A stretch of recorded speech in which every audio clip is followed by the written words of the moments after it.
Lisa McNeely and Ava Richardson of the Baltimore Office of Sustainability, Adam Lindquist of the Waterfront Partnerships Healthy Harbor Initiative, John Racanelli, President and CEO of the National Aquarium, Rishi Shah and Emily Scott of the Maryland PIRG, Catherine Jackson, from Environment MD, and Mr. Mike Hankin, President and CEO of Brown Advisory, also Councilwoman Felicia Porter, who serves on our Sustainability Commission. Sustainability is a top priority for my administration. When we talk about laying the groundwork for a better future, that includes making Baltimore a greener city through policies that keep our neighborhoods clean and promote behavior change among our residents. That's why I supported the Comprehensive Bag Reduction Act when I was City Council President, and why I previously sponsored a bag bill. And I'm glad to have the bill's sponsor, Comptroller Henry, formerly the council member of the 4th District, standing with us today. The bag ban, which will take effect on October the 1st of this year, is about improving the environment of our city as we work toward a more sustainable and equitable future together. As we have seen throughout our lifetimes, plastic bags contribute a huge deal to litter across Baltimore. We see them in our trees. We see them litter across the landscape. We see them in parking lots outside of supermarkets where they've been used for purchases, and throughout our waterways. Hundreds of millions of plastic bags are thrown away every year, and less than 10% are recycled. So it is appropriate that we are here today in front of Mr. Trash Wheel, which has been working overtime to remove plastic from our waterways. Over the years, the Trash Wheels has collected over 830,000 plastic bags, and we hope to see this number decline significantly with the implementation of the bag ban. To help residents avoid the 5-cent fee that will be charged for a paper bag at point of sale, the city has created a program to distribute free reusable bags to those who need them. To date, over 16,000 bags have been handed out at food distribution sites and back-to-school events, and we have plans now to give away an additional 35,000 bags in the coming weeks across Baltimore. But this is Baltimore, and if you're true blue Baltimore like me, you already have a stash of bags underneath your sink. So feel free to make sure that you are putting them to use. Do that at your Giant. Also, we know we have Giant Marshall's totes that's hanging on the back of the door, places that you go to give out bags. Make sure that you use them and use them again and again, so that we are not contributing more litter and waste into our city. Any reusable bag that you see fit will work. If you are like my grandmother, she would say that they used to have a sack that they would carry their groceries in, and maybe we have to bring that back so that we can have a more sustainable future. This will be an adjustment for all of us, but I know it's a step that will help us move Baltimore forward towards a zero-waste future.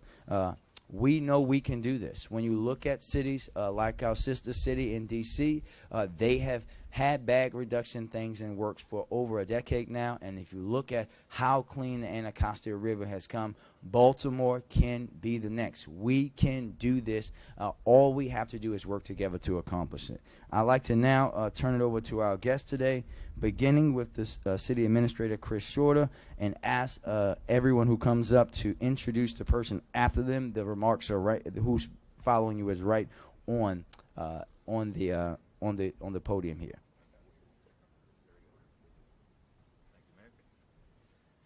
Thank you very much, Mayor, and good morning. I am Chris Shorter, and am very thrilled to be here this morning to join Mayor Scott, Council President Mosby, Comptroller Henry, and all of our esteemed colleagues in this announcement. The plastic bag ban initiative is the latest example of this government's commitment to a more sustainable Baltimore.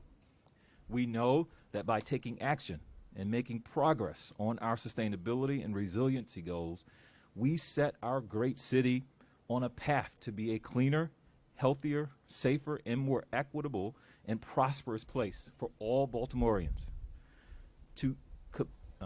The commitment in today's announcement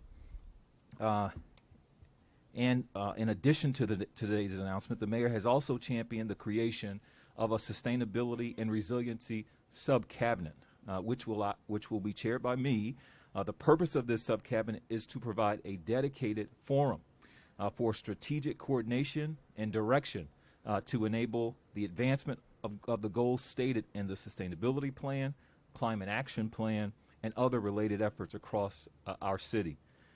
We will focus initially on flooding and infrastructure, heat, climate, transportation, buildings, and solid waste. This sub-cabinet will be comprised of 15 senior government executives from across our city who will be laser focused on enhancing interagency coordination and collaboration within our government and leveraging the power of our entire government to make progress on climate, sustainability, and resiliency goals. I am so very proud and excited that this work is getting started, and thankful for the mayor's leadership and continued commitment and support. Finally, I would like to acknowledge all the great work to date from our Director of Sustainability, Lisa McNeely, and our Sustainability Manager, Ava Richardson, who you will hear from in a few minutes, and their entire team who will continue to advance this work in the days and months ahead. I would now like to welcome to the podium our Comptroller Bill Henry, to give additional remarks. Thank you. Good morning. Well, to recycle an old plastic bag ban joke, the 11th time's the charm, right? Although I probably shouldn't spend too much time up here or we're going to see a display of wind power. Over many years, he's seen too many of my routines. I've worked with numerous community residents, several different advocacy organizations to champion the Comprehensive Bag Reduction Act. I'm sorry, it was at Chris Shorter height. I'm very excited to see that effort pay off today. I also want to recognize Lisa McNeely and Ava Richardson and everybody in the staff at the city's Office of Sustainability. I want to thank Lori Schwartz and Adam Lindquist and their team at the Waterfront Partnership, John Racanelli, and everyone at the National Aquarium. I want to do a shout out for former Councilman Jim Kraft, who really got the ball rolling on this more than 15 years ago. Thank you, Jim. And also shout outs to Maryland Perg, Environment Maryland, and all the folks at Blue Water Baltimore and Trash Free Maryland who couldn't be here today. By reducing our reliance on single-use plastic bags, we're able to better protect neighborhood green spaces, public parks, and our waterways. We're not going to put Mr. Trash Wheel and his family out of business, but we do want to try to reduce the heavy lifting with this legislation. That's good news for anyone who enjoys seafood, who enjoys water sports, or really just the harbor itself. The mayor and I have worked on this idea together for most of the last 10 years, and I want to take this opportunity to applaud his leadership in helping to move it through the city council and into law.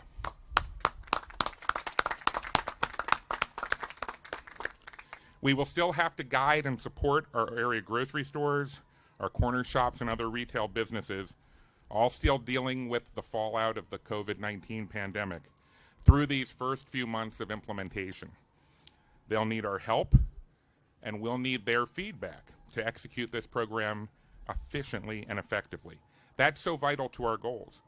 But I know that the Comprehensive Bag Reduction Act will be successful if residents, businesses, and government all listen to each other and work together. And with that, I'd like to bring up Council President Nick Mosby.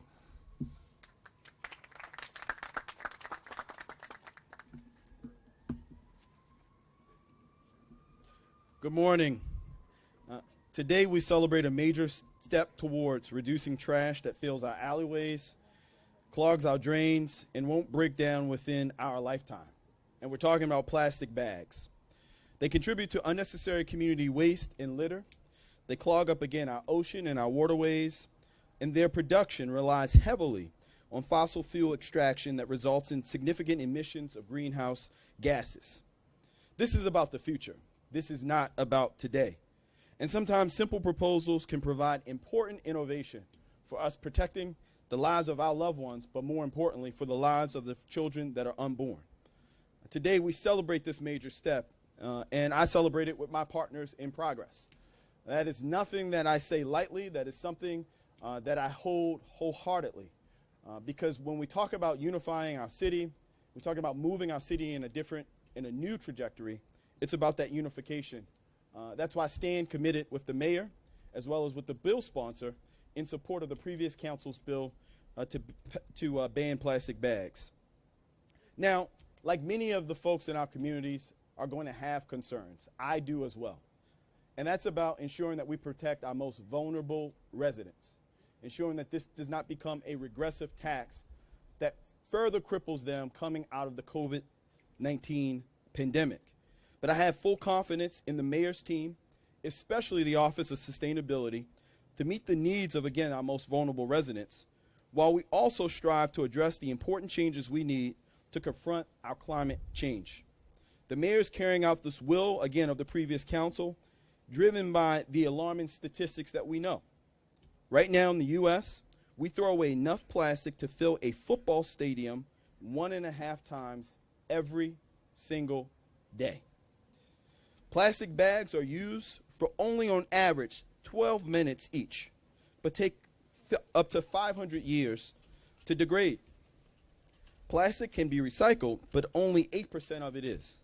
92% fills up our landfills, our incinerators, and litter and debris around our city. I'm encouraged that the office stated goals is to intentionally use equity lens in their approach of integrating social equity and the environment and our economy. Our residents need to bring their bags when they're shopping, as the mayor stated, whether they're under your sink, whether they're in your basement. This is a change of lifestyle, but it's an important change, again, for generations yet unborn. And city leaders need to continue to work with organizational groups and our neighborhoods to ensure that the appropriate bags are distributed, and we continue this. To the business community, to nonprofit organizations, let's ensure that our most vulnerable residents are protected and that we transition into this much-needed policy as effectively, as efficiently, and equitably as possible. With that, I would like to call up the person that is kind of behind the scenes in orchestrating this from the Office of Sustainability. I would like to call on Ms. Ava Richardson, the manager of the Office of Sustainability.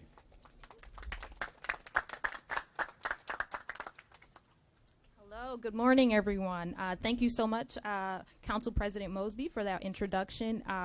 I am so happy to be here as we prepare for the city's plastic bag ban. You know, as Mayor Scott mentioned, too often we see plastic bags lining our streets and in our communities and clogging our storm drains. But Baltimore's plastic bag bans is actually one of the many steps that we as a city can take towards zero waste goals across our city. My colleagues and I in the Baltimore Office of Sustainability are proud to have a mayor and city leadership that supports smart environmental policies like this. So thank you. The plastic bag ban is outlined as a key goal in our 2019 sustainability plan, and it builds on our 2018 polystyrene or foam ban. These are carving a path to a more sustainable Baltimore. Don't ever let anyone tell you that Baltimore is not making progress, because these are indeed signs of change. I want to thank again Mayor Scott and his administration, as well as Comptroller Henry and all of our colleagues in the Baltimore Office of Sustainability for their continued dedication and vision for sustainability across our city. And I want to remind everyone again to please bring your reusable bags beginning immediately. If you go to the store tonight, bring your reusable bag. We have some here for you today. Make sure you bring your reusable bags, and I hope to see you out there. Thank you again so much for your support, and thank you again to our city leadership. And now I want to introduce Adam Lindquist from the Healthy Harbor Initiative with the Waterfront Partnership.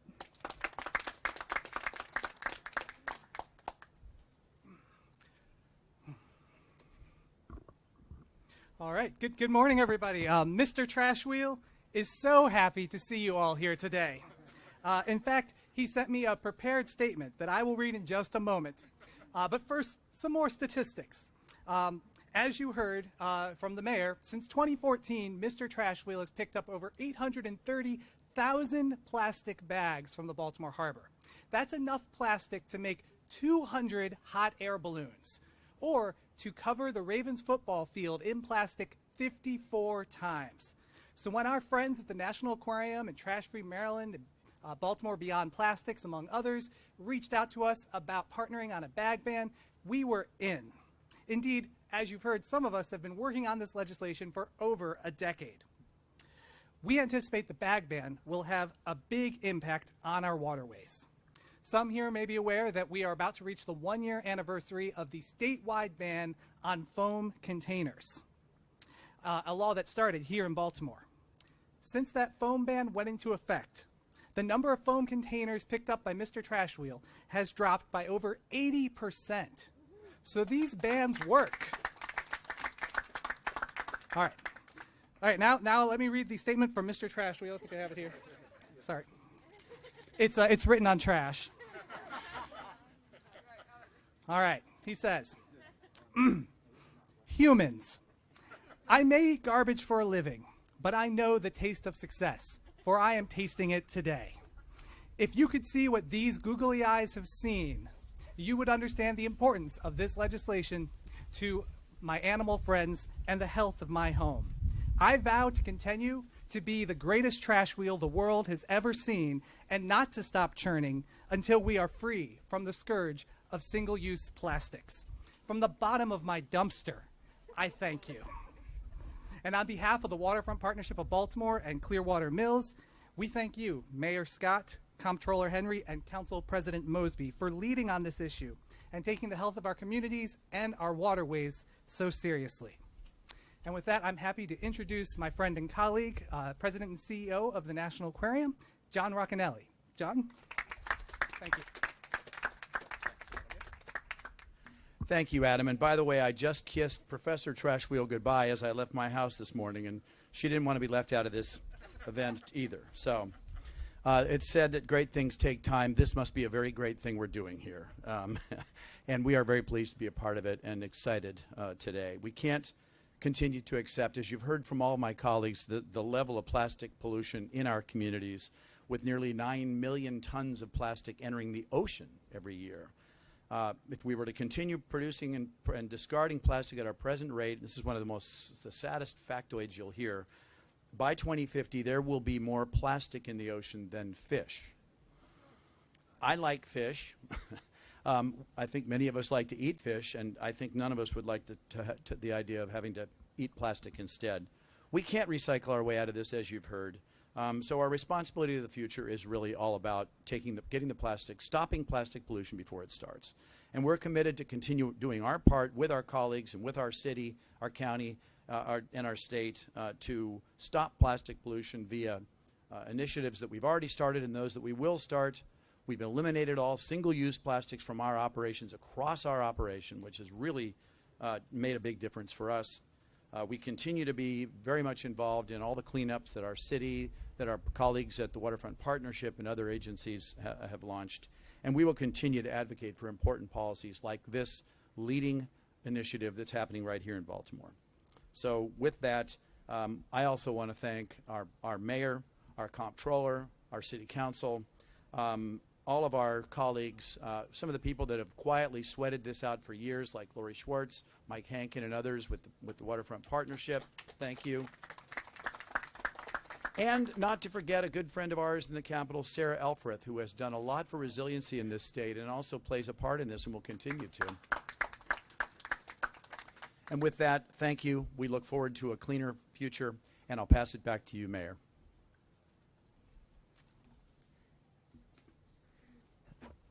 Thank you, sir, and thank you to the National Aquarium, who has been a key partner, as you know, in our efforts to not only reduce plastic bag waste, but who contribute to the overall mission of making Baltimore cleaner and greener. I also want to thank our partners, BGE and Environment Maryland, who donated tens and thousands of bags that were distributed across the city. Their contributions will help many low-income households across the city adopt a new bag habit.